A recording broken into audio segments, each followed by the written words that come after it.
begin this fiasco. All right, everyone. Hello. Thank you for coming.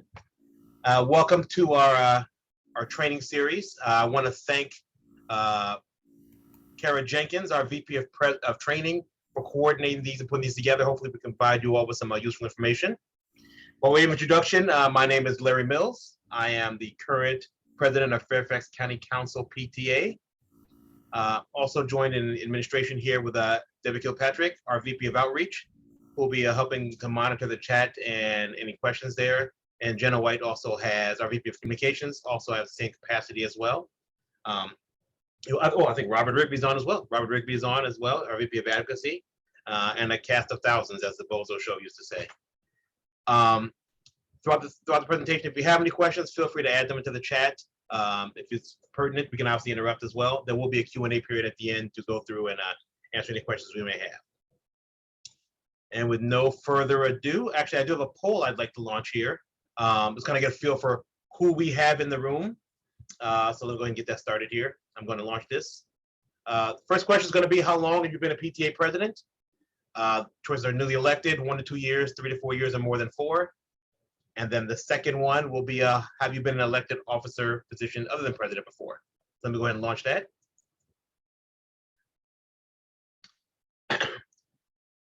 Single choice answer.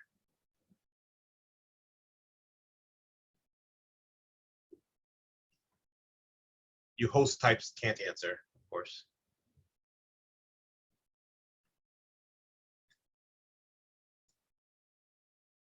All right, we're all in, I think. All right, let's see what we have here for our populace today. All right. All right, so newly elected, 80% of our attendants today are newly elected. 2 of us, 1 to 2 years, 3 to 4 years. 1 person at 3 to 4 years, nobody more than 4. So that's fantastic, 3 to 4 years. Thanks to you for your dedication. And then also, have you been held elected a PTA officer position other than president? Of course, 53% said 8 and 7% said no. To my nose, welcome. I was in your same shoes. My first role with PTA was PTA president. So welcome to your birth by fire. I appreciate you being here. Thank you for taking the plunge with the rest of us. Move right along here. All right.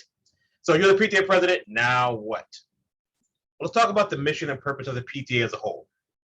All right.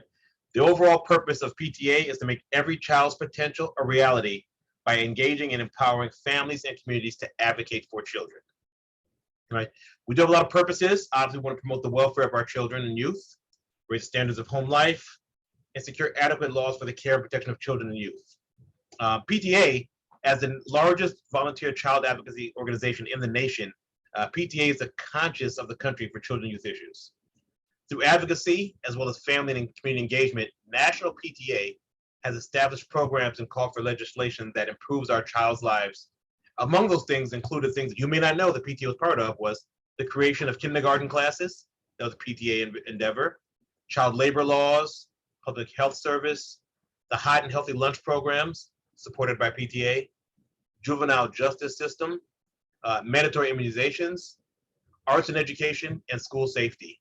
Those are only a few of the things that PTA has been led the forefront for and been a big advocate for our children and families to make sure we have a community that is safe and nurturing for all of our families and communities that are around. How is the PTA structured, right? Little PTA one-on-one, right? Well, our organizational levels, you start off with your local units. That is you at your own individual schools. Immediately above that, we do have Fairfax County Council PTA. That is me/us. We are a support organization. We exist purely for the purpose of supporting you and your organization. Right? We are membership. You are our membership. Right? That is our member opportunity there. Above us, there is Virginia PTA, and then above them is National PTA. Your Virginia PTA president at this time is Pam Kroom, and your National PTA president at this time is Anna King. The leadership team on your boards start up with your executive committee. So that's your elected officers, right? It's the principal or his or her designee. And if you so choose to have a parliamentarian, that would be part of your executive committee. Those are the elected positions beside the principal and parliamentarian, of course. Your board of directors includes those same positions, but also any standing committee chairs. So your committee is elected. Your board of directors outside of the committee can be appointed by your board or by the body as a whole. It is important to consider diversity when selecting your team. That's language, ideology, gender. Try to make sure that it's representative of your community, right? It's very, very easy for us to get caught with just same like-minded folks being part of our board, but that may not reflect the entirety of your community at your school. Please be mindful of that when you're selecting your chairs for the different positions. And as a personal note, please don't forget fathers, grandfathers, uncles. We're still here, we're out here, we love to participate as well. And the letter that's overlooked in PTA a lot, the T, do not forget your teachers as well. They also could be members of your committee chairs. They can be members of your board as well. So please don't forget to mentioning them and including them in your consideration for these positions as well. And frankly, a lot of them are also parents. Sometimes at the same school, they may want to be involved. Moving forward. All right, some basic PTA information. This is the not fun and cool part, but the business part of it. Your EIN, your tax ID number, for lack of a better word, is issued by the IRS. It identifies your PTA as a 501c3, a nonprofit. It's akin to the Social Security number for your individual unit. You also have a local unit ID that was issued by National PTA, and it identifies your unit within PTA. If you aren't aware of such, we probably have access to it, but you should be able to see it in any of the documentation you have, but also if you're using Member Hub, it's also listed there as well. What does it mean to be in good standing? Right, you may have heard that term before. You may wonder if your unit is in good standing, or you may be in danger of not being in good standing. So obviously, ideologically, you adhere to the basic purposes and policies of PTA. Of course, paying your state and national dues monthly is a part of that as well. Have approved bylaws on file at state office. At some point in time, we may have a whole another webinar on what that bylaw process looks like. Hopefully Debbie will help us with that, calling her to the table there. But that has to be on file at state office. You also need to submit an annual audit report to the state office by the last business day of September. I think it's still September. When's it changed to?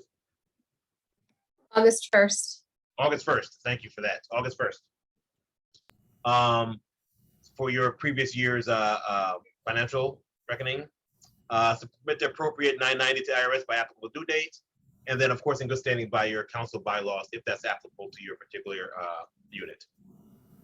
I also want to mention, by sure, that entering a lot of this data through Member Hub can make it a lot easier. A lot of it takes care of itself through that system. It is what we use sometimes how to communicate with you all, and how the information sometimes get communicated back to Virginia and national. Member Hub also makes all the dues submissions kind of automatic and easy, right? I'm not a paid endorser. I don't get a check from them, but it is in fact simple to use Member Hub for those purposes, and it eliminates a lot of the other problems. I know there are other records and other methods as well, but I know that one is one of the simplest. Move forward. So what does it mean to be a 501c3? And we say that all the time. You hear it all the time. What does it mean? And I'm going to literally read this directly from the screen so I don't mess it up. Upon chartering, local units receive their 50c3, I messed my own typing up, status. Must adhere to the bylaws that promote and exclude certain activities. Funds spent to support missions and goals not distributed to stakeholders or spent in an unethical manner. Can earn profit carryover to further their mission. Don't earn program money for the organizations. It's important to know that fundraising should not be your primary focus. That is not the purpose of the PTA, right? It is an element. It allows us to accomplish our goals, but it is not what we're here for.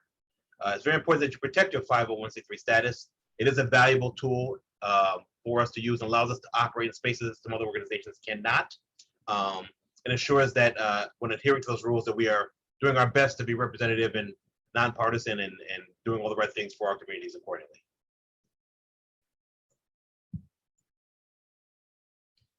All right.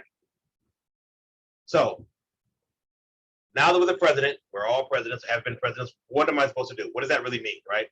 What is the PTA president? They're a leader. they're a manager, they're an advocate, they're a team member, right? And that last part is very important. I see the role as very important. We protect the asset and reputation. When I became a PTA president, I saw myself as being the physical embodiment of the role, of the organization. So I felt like it was important to me to protect the asset and reputation. I want to protect, promote the values, and talk about strategic initiatives to try and further that mission for the PTA. As a leader, it's very important that we recognize our role as that of the president. That might be down to doing the nitty-gritty work. Sometimes more often it's allowing the rest of your board to do what they do, bring their own talents and everything to the table, and really let them shine. You're the best billboard for your PTA that can exist. It can be as broad as you make it. You can let your personality flourish within that role, embrace the role, and show up to the role, right? As long as you use the filter of what's best for the children, what's best for my school, you can probably find yourself pointing in the right direction. Let that be your compass and your guide. Recognize that you are a role model, for not just for other PTA parents, right, but for the school itself, for other children. Quick story, I was the PTA president at Union Mill Elementary, where my kids went to school. My name is Larry Mills, and to this day, there are kids that think that I'm the president of the school and that it's named after me. Because of the name similarity, but also they just know I was around, I was present, I was everywhere. My name is now synonymous, both literally and spiritually, with the school. So that's something I'm proud of, and that's something I wish for each of you as well. All right, I do another poll because we don't talk about leadership styles, right? So I want to get a little bit of a feel of how you all think as leaders, right? Now this one, a little tricky. I want you to put a lot of thought into this, right? Because it's we took a lot of time to study. I came up with a poll question that I really thought would really drive home and really get a feel for who you are as people. All right, so let me launch this for you right now. It's a gauge of will. All right, you ready? All right. Would you rather fight 10 duck-sized horses or 1 horse-sized duck? Think about it. 10 duck-sized horses or 1 horse-sized duck?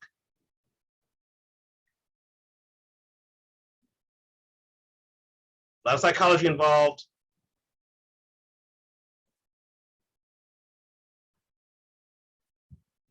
Interesting. I can't wait to discuss this when we're all said and done.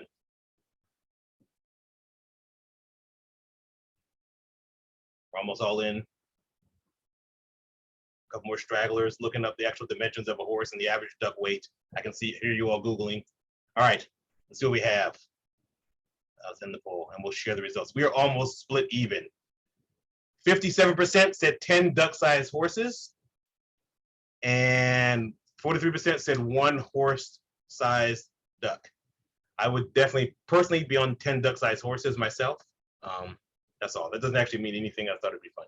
But anyway, we'll discuss why people thought that later on. It's got nothing to do with anything to do with PTA. I ask that question all the time. I just want to know what people think about that. Anyway, back to the actual topic at hand. All right, your leadership style. Ingredients to bring an effective leader. All right, involve others, build consensus, establish an atmosphere of cooperation. And the fourth one here, ask for help, delegate, I think is the most important one. Understand and empower your team to take action. This is important. Let them know that no or I can't is an acceptable answer. My board will speak to you and tell you that's one of the first things I said was no is an okay answer. We're all humans. We have lives, families, jobs, obligations other than PTA. With good communication, most PTAs can pick up the slack for each other, but we have to know that it won't be shunned by saying no, right? By saying that I can't, I don't have the bandwidth for that. Life happens. Life that we didn't plan for happens. It's okay to say so. Let them know they feel comfortable with it. As a PTA president, as the leader of that team, it's important that your team recognizes that they feel comfortable talking to you about any difficulties they're having either with other team members or just with the roles of itself, right? If you are the one that they can't talk to, then as a president, I don't believe you are filling your role. We need to be that catalyst, that bridge across efforts, so to speak. I feel very passionate about that particular part. All right, some action items, right? Some actual tangible concrete things, not just spiritual ideology. Things to do right now. Submit your officers to VA PTA. Of course, through Member Hub is the simplest way to do that by far. Second step, schedule a meeting with your principal. It's a very good thing to do in the summer. It's a kind of a requirement for the summer. It could be just you and the principal one-on-one, which I do recommend. It could be you and another one of your officers, but try and get on his or her calendar to get that scheduled as soon as you can. Review your PTA's documents, the bylaws, policies and procedures, budget, and financial statements. The one concrete thing, tangible thing that I will say, and if I could speak in caps, I would, learn your bylaws. They can protect you in a jam. And a lot of the questions you might have of can we do this or can we do that are in there. If there's one piece of homework you can leave here with, read them, learn them, have them handy, and make them available to your board members and membership at large by posting them on your website or any communication you have available digitally. It really does help a lot to be familiar with what your bylaws say. I would be remiss if I didn't mention that there are, at times, those actors out there that are not don't have the PTA's best interest at heart. And when that happens, trust and believe that your own bylaws will become their weapon. It's important that you understand how those bylaws are structured and what they really mean so that you can be equipped to deal with them if that presents itself, or if you have any contention within your organization. Back to the meeting principal part. When you meet with your principal, you can map out a calendar for the year, make them aware of either your planned dates for meetings or any other events you might have. Discuss goals as a school, things that they might want to have going on that maybe you can parallel that that message through your programs as well. You can discuss what PTA programs can be implemented in schools' program goals, and you can bring member feedback, right? We are an advocacy organization. The parents speak to us. One of our reasons for being is to let our parents' voice be a voice back to the school. We want to share that feedback back with the administration at the school so they can have a centralized place to hear it. All right. Summer checklist. I'll leave the screen up for a minute just to make sure everybody gets it here. All right. So again, review the calendars as a principal. Decide on a theme, right? You don't have to, but I think it makes it a lot easier if you have a mission or a goal for a particular year. It helps with your messaging. Unless you be branded throughout the year, you can have a consistent message throughout the entire school year. Look at your communication platforms. That's either a newsletter, if you have Facebook, your website, if you're using Zoom or GoToMeeting for any sort of communication things, look at what you have, see if it's working for you, see if you're missing a whole section of your population because you're not getting to them. Prepare for any meet to greet or back to school nights. I think we're back to having back to school nights in person at a lot of schools. So if you have that, I would say somewhat insist to your principal that you are given a moment at that event to be able to speak to the parents as a whole. There's not a lot of times you'll get a chance to speak to everyone all at once. That's a chance where you can do so. Develop membership campaigns and start talking to other committee chairs and volunteers, right? If you're going to do Spirit Wear, order it now so that you have it by the beginning of the school year, because the best chance you have for Spirit Wear is going to be at that back to school night, beginning of the school year time, when everybody's enthusiastic, especially your kindergarten, 7th, freshman parents. They'll buy anything with the school name on it. So when you get that available and have it available at the beginning of the school year. And obviously, develop the budget and confirm the status of your audit that happened over the summer. Quick pause. Any questions about that checklist at all? Anything in the chat box that's particularly relevant to that? All right, cool. I'm gonna go forward. All right. So effective meetings. Hey, Larry. Yes, sir, Robert. Sorry, Robert Johnson from Irving Middle School, incoming president.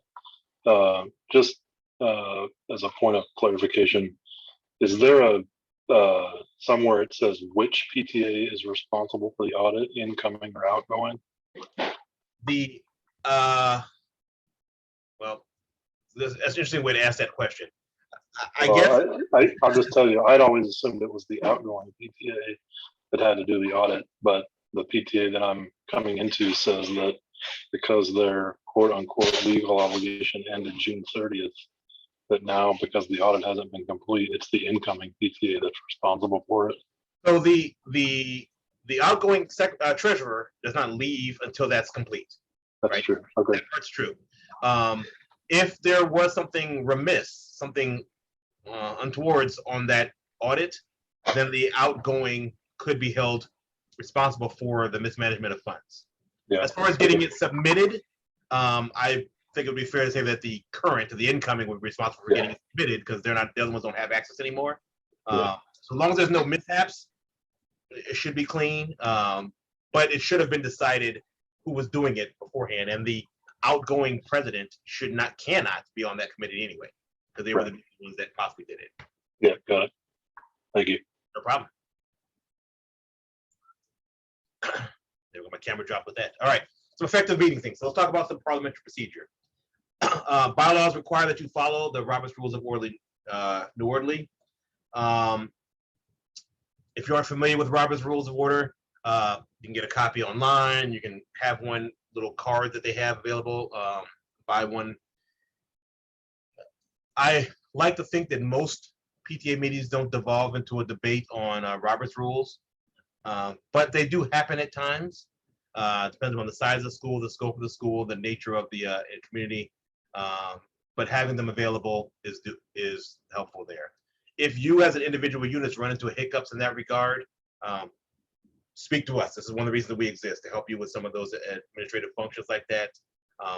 None of us are certified parliamentarians, but we do have access to them. We can help guide you through some of those hiccups if they happen. As such, you can appoint a parliamentarian for that role as well. You can do so. And also you can use that to build up your association, right? If it's structured and orderly, then obviously people will expect that. Have an agenda, right? Here's an idea of a sample agenda right here on the screen, as you can see. You don't have to use it this way, but you want to decide what flow makes sense for your school and unit. When possible, make the agenda available to members ahead of the meeting so they can know what to expect. If you're really an A-type, set times on your agenda and try to stick to them. Not only is it respectful of everyone else's time, but your members can learn what to expect from your meetings, and then they can better plan for their attendance. One of the best compliments I ever received, in my opinion, as the president was, "You run a tight and efficient meeting." I was in heaven when they told me that, because that was my goal. I didn't want to waste people's time. I wanted to make sure I was clean and tight, and that's something that I think is important, especially as busy as parents are right now, and all of us are. I'm squeezing meetings in between dinner and this practice and that practice. Having an agenda helps that.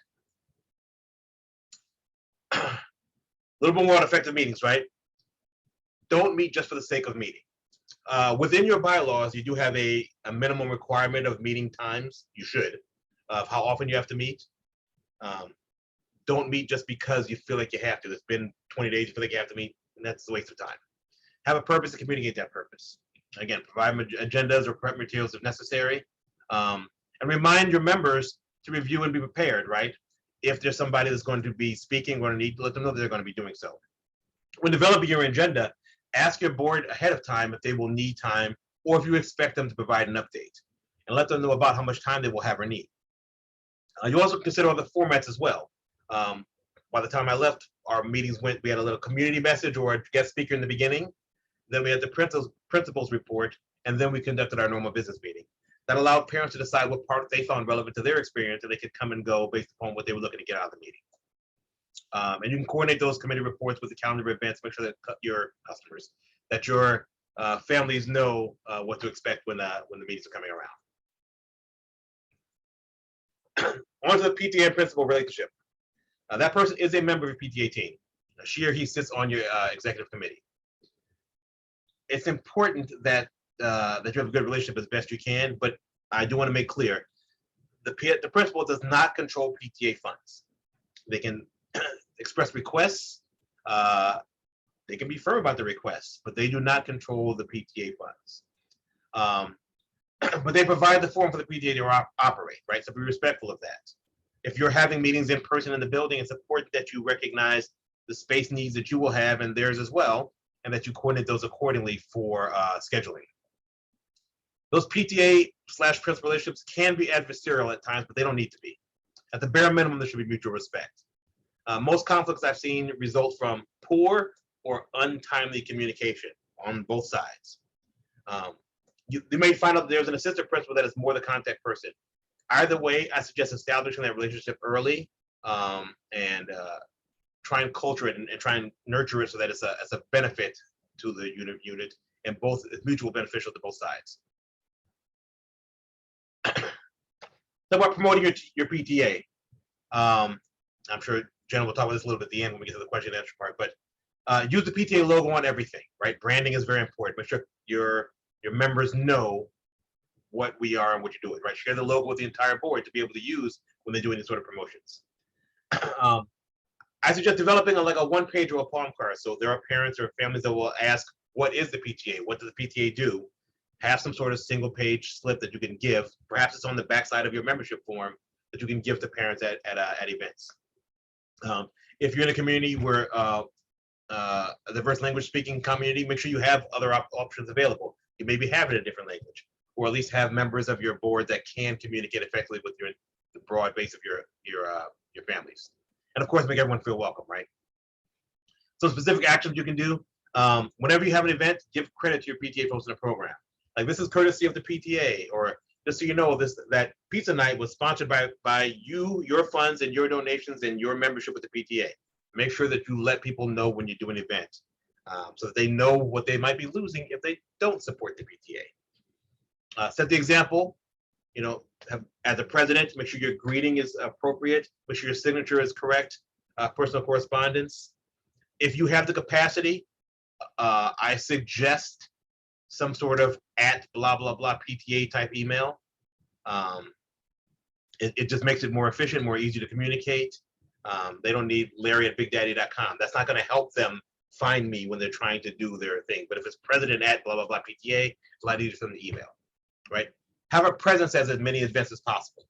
If applicable, if you have them, wear your PTA shirt or your badge for easy identification.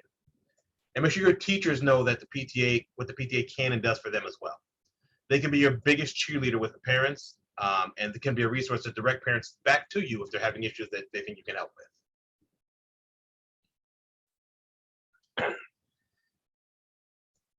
Some PCA, ABCs of PTA funds, right? So the membership approves the budget. The budget is written during the summer, and one of the first orders of business at your first general membership meeting is the approval of said budget.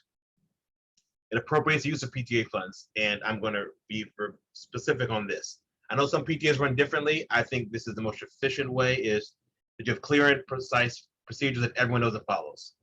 No blank checks, no cash or debit card payments, 2 signers on every check, and checks written only with documentation. I know it's a pie in the sky ideal. I know things in the real world don't always work as smoothly as that, but I can say if you can follow those guidelines, you're less likely to run into hiccups later.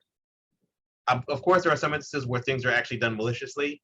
Most of the mistakes that we've seen have been due to, frankly, carelessness, not because anybody's trying to steal. They just didn't track things appropriately. Make sure reconciliations at the bank are done in a timely fashion, and remit your dues monthly. As presidents, it is important that you're aware of your PTA's financial situation. The president, the treasurer, and the secretary are the 3 required positions for any PTA to exist. So your treasurer has just as much viability to your success as you do. Be aware of the PTA's financial situation. You're going to spend a lot of time with your treasurer and your budget. It's very, very important. I've seen treasurers that participate very minimally with the rest of the function, but are dead on when it comes to the money, and that is fine by me. As long as it's tight, I don't have to worry about it again, I'd be happy as a president myself.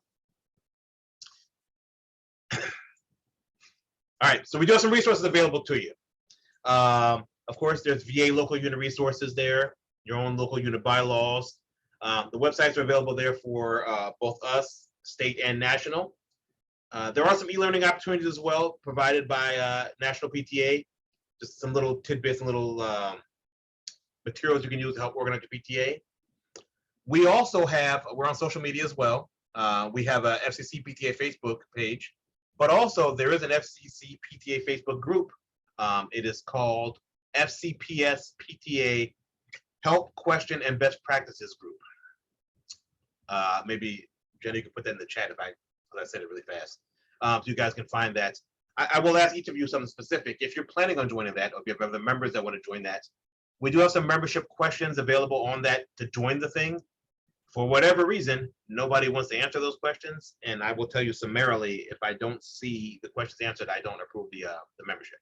So by all means, please join, but take the 2 or 3 seconds to acknowledge and recognize the question so we know that we're getting the appropriate people in the group and that it's mutually beneficial for everybody. As a little side note as well, just to let you be aware, as you may or may not know, we have a new superintendent for Fairfax County. Dr. Reed is our new superintendent. We actually are hosting a meet and greet get together with Dr. Reed on August 17th. That is available to you all as PTA presidents. That information will be coming out forthwith, but I want to make you aware of that that date so you can kind of pencil it on your calendar. It's August 17th at what time, Jenna or Debbie? 7. 7 p.m. Right? We'll get the information to you, but it is on August 17th at 7 p.m. It'll be her. It'll be the Fcc PTA board, as you see, PTA presidents from our county, and we also expecting some school board members to be in attendance as well. So it's a chance, kind of a little one-on-one chance for you to be able to connect with them, put a name to a face, pick their brain, and basically be around, right? Be around them, and also get to know us as well. Let you know that we're here as resources for you as well, to be able to do so. And with that, we are on to any questions, comments, or concerns. There's my information right there, my email and my cell phone as well. Yes, that is my actual personal cell phone. I will answer it, but I will tell you what right now, you want to get the best response out of me, text me. You text me, you can ask the board. You text me, I'll respond pretty quick. You call me, I can't really tell you what's going to happen. But I'm available, right? So please let me know if you need anything there.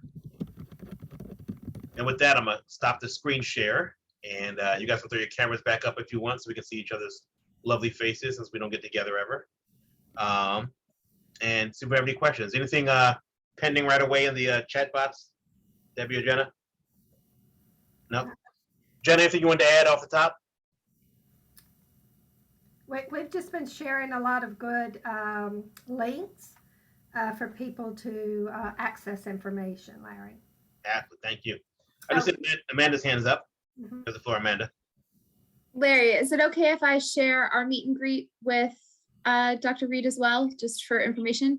Absolutely. With the introduction, please do. Okay. Good afternoon. Good evening. Hi, everybody.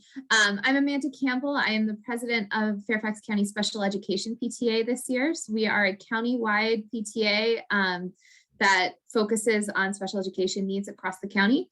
We are also having a meet and greet with Dr. Reed, and we're going to be inviting some other staff from the Department of Special Services as well. That date is August 30th, and we will be doing a hybrid in person at Gatehouse Cafe, but we are also hoping to stream it online that evening. If nothing else, it'll be recorded and then posted. So again, that's August 30th at 7 p.m. and that's open to the general public, anybody in FCPS. So we encourage you to share that information with your school communities to help spread that word. Thank you. Excellent. Any other questions, comments, concerns? Anybody want to stand up for fighting a duck-sized horse? Kim, I don't know what you're raising your hand for. I don't know which one. All of the above. Hi, everyone. My name is Kim Lanu. I'm the president of the Justice High School PTSA. I selected a horse-sized duck because when I read the other option, it sounded to me a lot like death by a thousand cuts. So I'd prefer to focus on one goal, one task, one enemy, whatever it is, and break it down that way. So that's why I chose that one. I wrote down just a few, just really quick sort of questions or comments. I'm just going to run through them quickly, just for anybody who has a thought on it or anything. I remember last year trying to come up with a one-pager for basically under the theme of why join, why be a part of it. In our case, it's the PTSA because students join in high school, and why the reality of why join, right? A lot of the things that were discussed earlier in the presentation, we've had some very historic wins, if you will, and the PTA, National PTA has done some great advocacy, or the state PTA also has done some great advocacy over some large issues. But sometimes I feel like that's hard for people to digest, and unless they're really hyper-focused on those issues. And the only thing I can really come up with to break it down for people and why they should join, like for real, is, hey, your money helps us support these A, B, C, X, Y, Z programs. And if you want to have any say at all in our relevancy and in our programming, then you want to be able to vote on our budget, vote on decisions. And so those are the two reasons I tell people. Also, because we really, like, my goal is, like, our communications don't just go out to members, they go out broadly. So there's really no, for me, I think it's best to get away from member only advantages, because I feel as though we serve the whole community. And so I don't know, my 2 cents on that. In terms of delegation, what I have found, I think particularly post-COVID, honestly, and not just in PTAs across the county, but just in other sort of volunteer organizations, just in general, people have sort of reassessed their willingness to volunteer, to put in their time and energy, as well as obviously their willingness to donate. And I don't see membership correlating with participation. I know people are really big on, okay, let's get members. And I don't think that's a bad thing, of course, because, you know, you have the dollars and then, you know, you have the opportunity to have more participation, but I don't see those two things as correlating, membership and participation.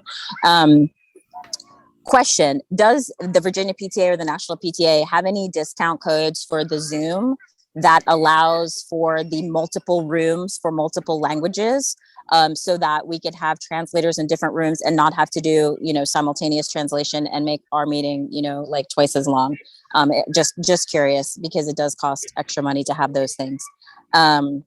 And we do not use the schools.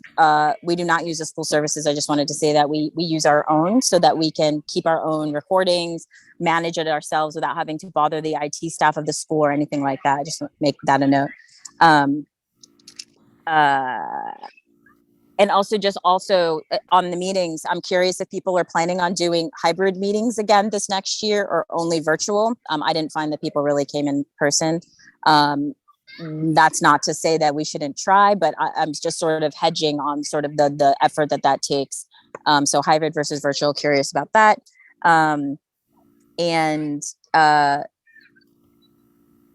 I do have one more. I'll save it for later if we get to it. But last thing is, what day and time is the FCC PTA meetings? It's still a Wednesday, and is that the first or second Wednesday? Just double checking on time. Thank you. No problem. So I address those, everything except for the Zoom one. I think Debbie wants to chime on that. But as for the one pager thing, I do think that, yes, it is whatever is relevant to your particular membership body or community, I should say. At the elementary school level, it could be simply as, we help pay for field trips. That park bench, that outside school area, that was PTA funded. The bubbler fountains in the hallway, the water bottles was PTA, like tangible things I can say that are this. And if you have examples like that, that helps, and that can tell that, right? We're able to provide each classroom with $150 for the teachers to help support the classroom. Whatever the thing is, those are some one-liner things that I think are hit home more than the broader idea of having school lunches in the world. Like, that's too broad for people to recognize. I think you're right in that regard. As for the difference between membership and volunteerism, yes, and I'm glad you mentioned that. They are not one and the same at all. I have members that volunteer and I have volunteers that aren't members. And that's perfectly fine to have both. The membership does help for, I guess if it really came down to it, if I could have 1 million volunteers and 1 member, I'd rather have that, if it really, really came down to it. But the membership numbers do help. And a lot of times it becomes one and the same, but people think that they can't become members because they don't have time to volunteer. You can be a member and never volunteer. You can volunteer and never be a member. So I think it is important to communicate that to your membership as well. Last part about hybrid versus virtual. If you have the technological capacity for hybrid meetings, obviously that would be fantastic. I know that we have not successfully figured out a way to do it very well. Because of the camera situation, the pointing and blah, blah. I personally am a big fan of virtual. I think that we have, obviously it's existed before, but I think we've discovered a gold mine here. We can get in front of more people more regularly. I mean, case in point, look where you are right now, but you're in this meeting.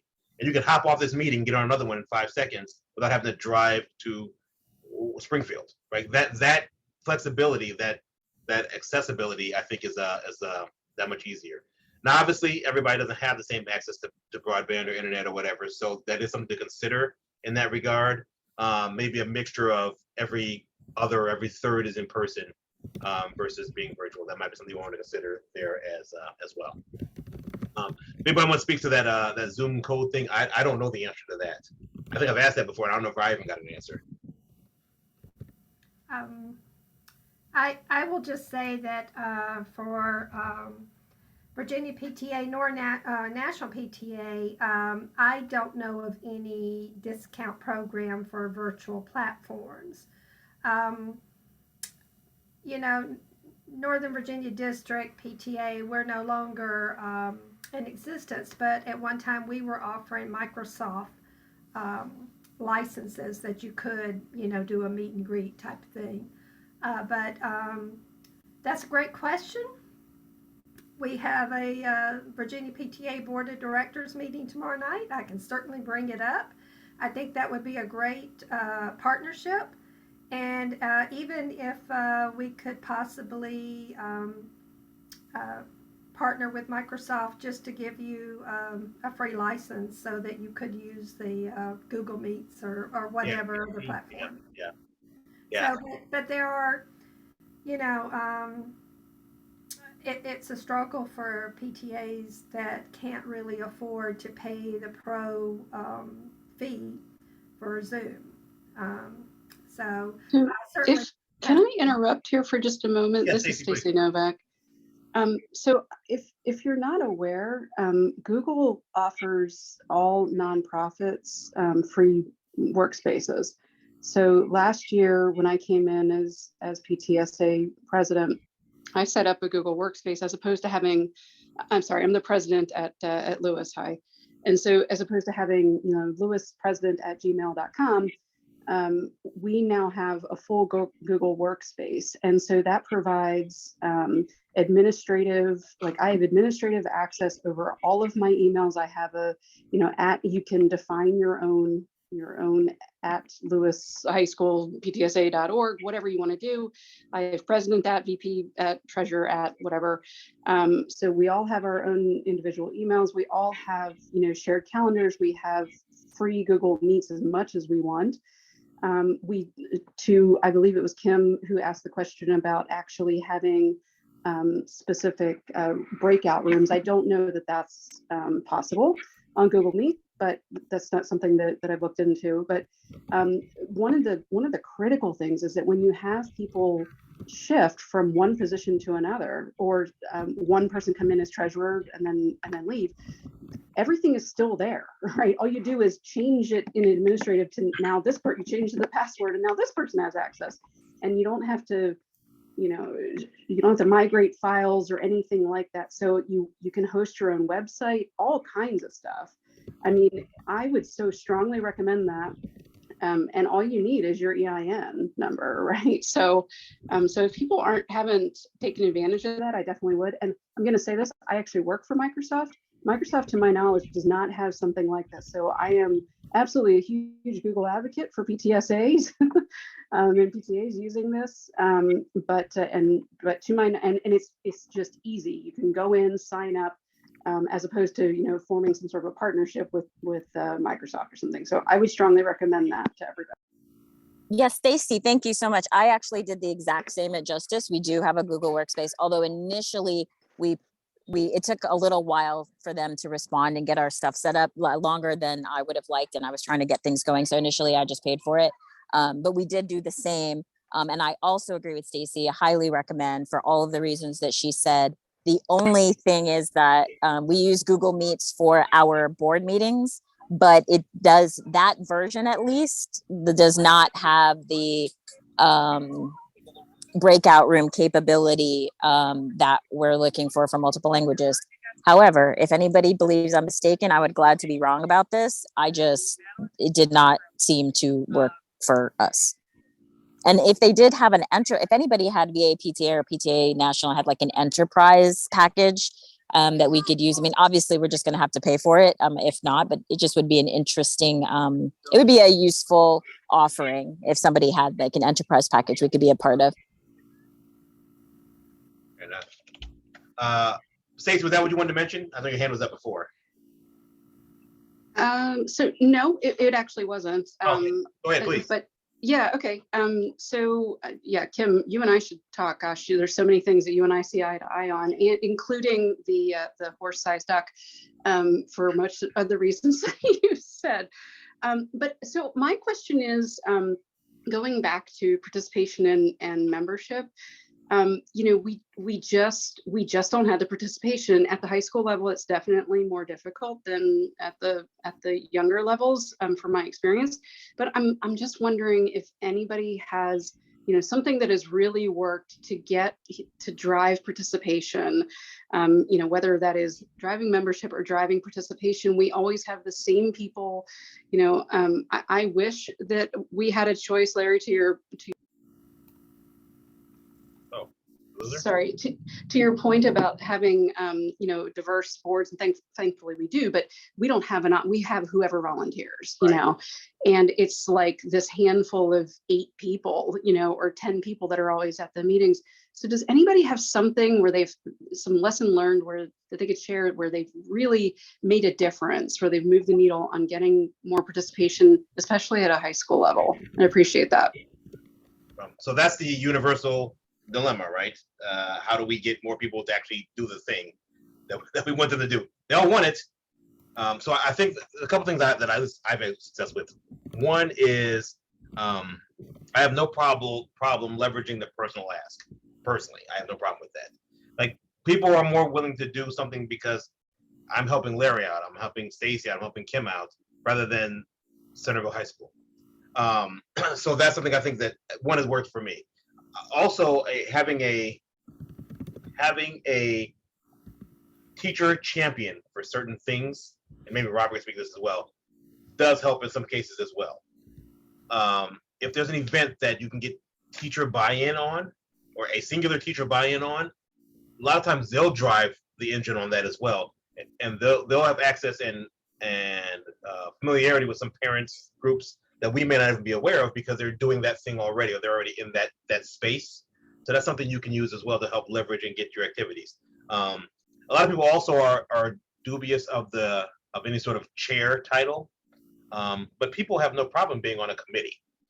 So if we eliminate the phrase chair and deal with who's going to be in charge once it happens, you tend to find, like, again, high school is definitely harder than elementary school, no question. You're competing with sports and boosters and every possible club on the planet. I understand that. But in the few chances you do have a chance to do any recruiting at all or mentioning, if your information sheets are, hey, I'm interested in the, I don't even know, I'm going to be cliche here, I'm interested in the bake sale committee, that's fine. Now I've got a list of 4 people that are interested in that. Nobody's identified themselves as chair, but now I can try and just pick from that, and from that pool, maybe try and find one that's going to become that leader, if that makes sense, right? I think Amanda has something on that point as well. Yeah, one of the things that we found, especially during the pandemic, is that the increased focus on advocacy really helped increase our membership. Parents were craving an opportunity to have their voice heard, and I think that environment is continuing. And PTA can be a really great vessel to focus that energy in a respectful and effective manner. So we're going to continue to focus. I mean, we've always continued to focus on that. It's been part of the special education space, but I think the same could be true for local PTAs as well. And potentially, especially at the high school level, given the current issues that keep coming up, something to think about. Absolutely. I do think that it's worthwhile for us sometime down the line, and I'll talk to Kara about this, is having a separate PTSA related something like this, because the high school environment is significantly, I can get kindergarten parents to do anything. I can't get a junior parent to do a dang thing. So it's a whole different animal for high school than it is for elementary schools, with unique challenges. And I think that it is worth investigating and talking about as a community as well. And as if we have it, obviously, Stacy and Kim, I'd love to have you guys participate as well, because of what you're dealing with. Amanda, I know your hand was up before that. Please. Yeah, I wanted to share on the hybrid virtual thing. I know I mentioned that our meet and greet is going to be hybrid. we're primarily doing that because with the meet and greet format, like it really feels like the in-person is kind of an important aspect of that, to be able to offer an informal opportunity aside, before or after the formal session, for Dr. Reed to meet a couple of people, to just have that informal chat environment. And then for the presentation itself to be more focused on like a single space, so that we can focus the camera on a single space and not have to deal with the moving it around. And we'll cut the feed when we get to the informal, everybody can mill around and chat portion. For the rest of the year, we're taking a hybrid approach, but not with each meeting. So any of the places where we have events, a lot of our events tend to be educational presentations for parents on various topics. We're keeping those virtual because the participation and attendance is just so much significantly higher. But we also acknowledge that people are wanting more of an opportunity to be social as well. So we have cut back on the number of those educational events that we are going to do this year in order to help balance that out with an increase in in-person social opportunities.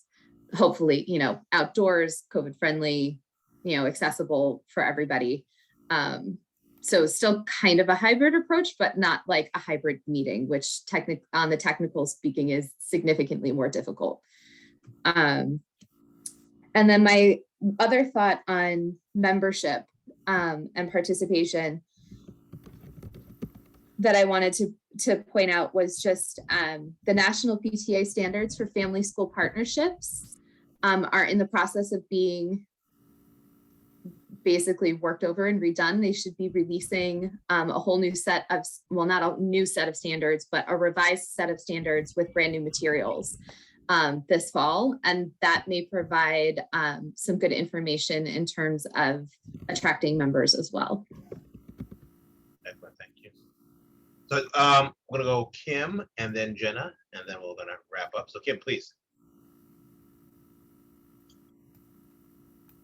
Hi, thank you. Just very briefly on back to Stacy's points about interest.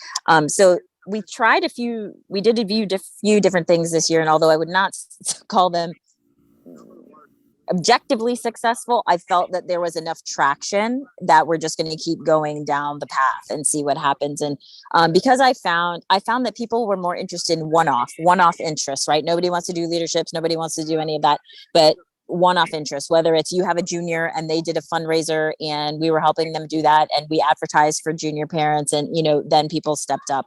Or I have tried to build my board on what I call like bite-sized coordinators. So no necessarily committee chairs or anything like that. Just, okay, so-and-so wants to manage our online pyramid calendar. Great, she's the calendar manager. So-and-so wants to liaise with be the special education liaison. Okay, great. Literally whatever I can get the person to commit to doing, that is the coordinator position, and just trying to build a board out, reverse engineer it basically. I changed the membership sign up in Member Hub so that when people signed up, they could list their interests, hobbies, their careers, or anything of the such, so we could try to track it in a spreadsheet and try to find things, that might be useful to us throughout the year. We started having at the very end of the year, the last couple meetings, we had a teacher and or student present on something. And I put those at the very beginning of our meeting. And we're going to try to keep going with that to increase student and teacher participation. And it went really well in terms of, people being interested or the people that were on the meeting, at least being interested and asking questions. So we're hoping that will continue to be a success. And the principal really liked that and wants to continue with that.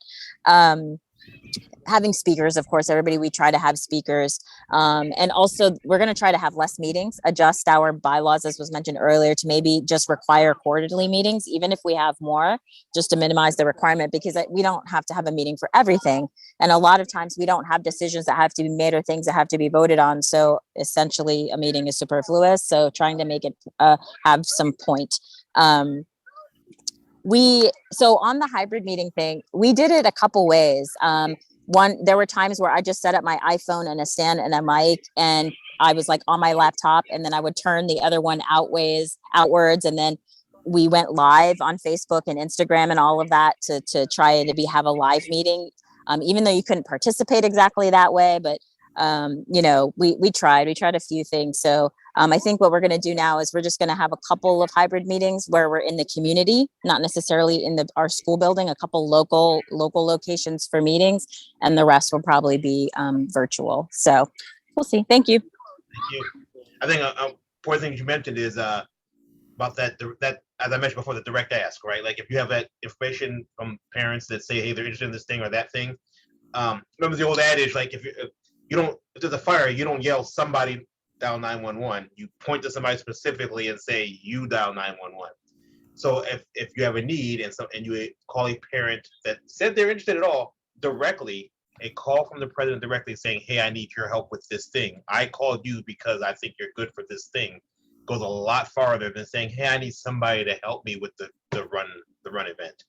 But I call you because you said you were a runner and I know you run. I would like to have you do that thing that has weight and that benefits the yeah. I think that on that, Larry, not to interject, I'm sorry. What's interesting about that is I have seen that both work and not work. I've seen it. I feel like there's a lot harder of a sell than you ever had to make before, frankly. And like I'm dragging people, but also, one of our coordinators last year who had, a long time volunteer, all kinds of things. She literally said to me, quote, people had no problem telling me no. And she was trying to organize something she really believed in. It had historic precedence and, people were supposedly supportive of it. And and these were for seniors. Right. And even then, like, she's like, I asked everyone, she's like, and people just had no problem telling me no, which I found was so apt, right? I think people, I don't know, people are just, it's interesting time. Yeah, it is. Jenna, you the floor. Lee has her hand. Oh, yeah. Lee will have to. Jenna, go first.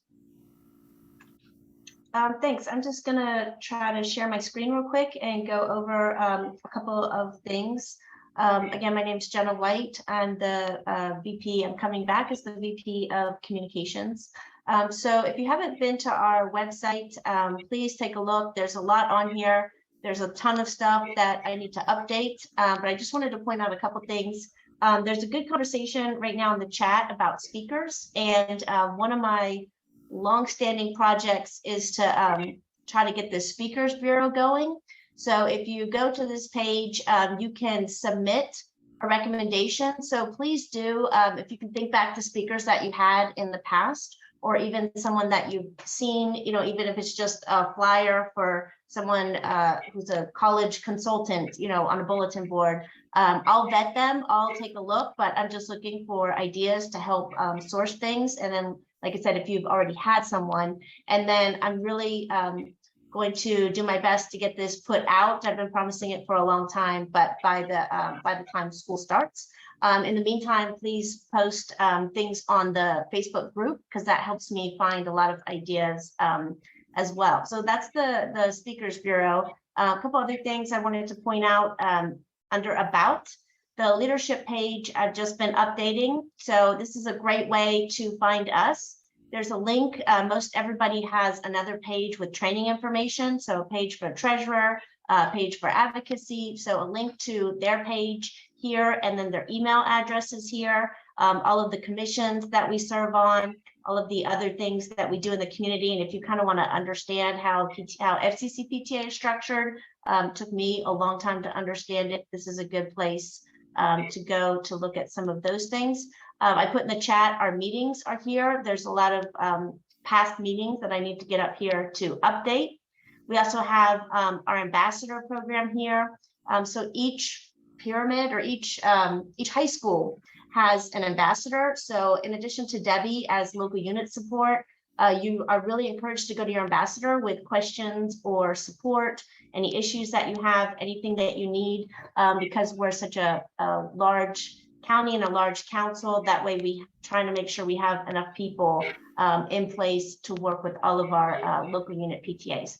Our events calendar is on here. You can see on the right. And then going back to the homepage, just to scroll down. That didn't quite click it right.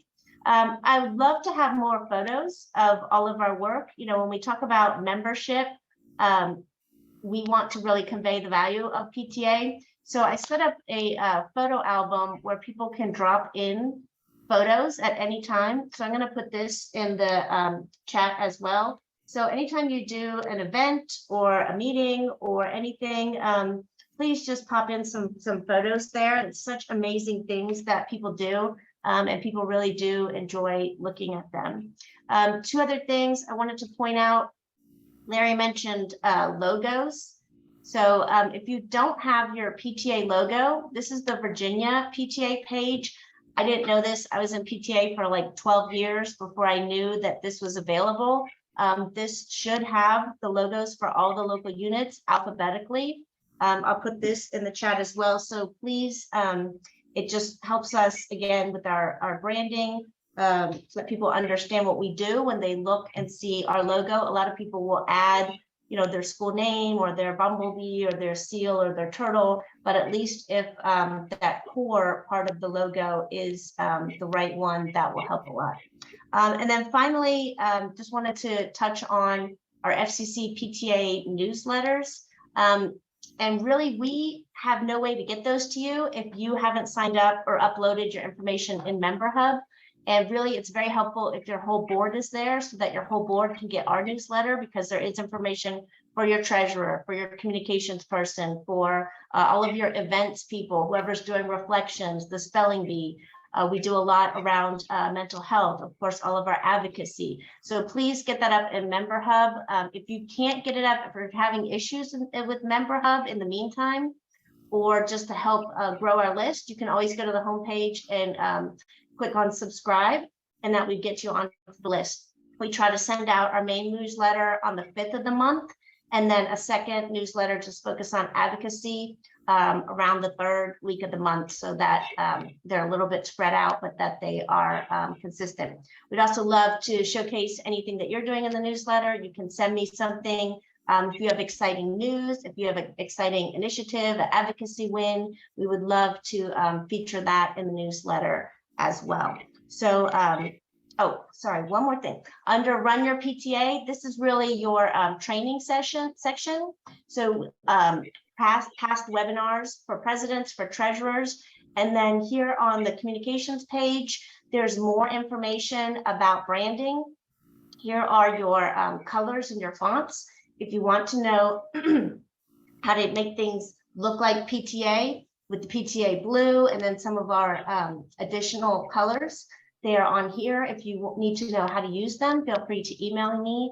Our fonts are here, and then a ton of other information that you can pass on to your communication chair or whatever volunteers you have. So I could say more, but I will stop there. Let me know if you have any questions, and I'll also put my email in the chat. If you do have a communications person, feel free to pass it on, and be happy to talk with them or support them at any time. Thanks for this time. All right, thank you, Jenna. So what I'm going to do is I'm going to officially end us right now and stop the recording. I do appreciate everybody for coming out and participating. Thank you, Jenna and Debbie, for the support on the meeting as well. So let me stop the recording. I'm not going to terminate the session. So I see some hands raised. I know Lee has something to ask as well, so we can get through those as well. But I want to thank you all, and stay tuned for more.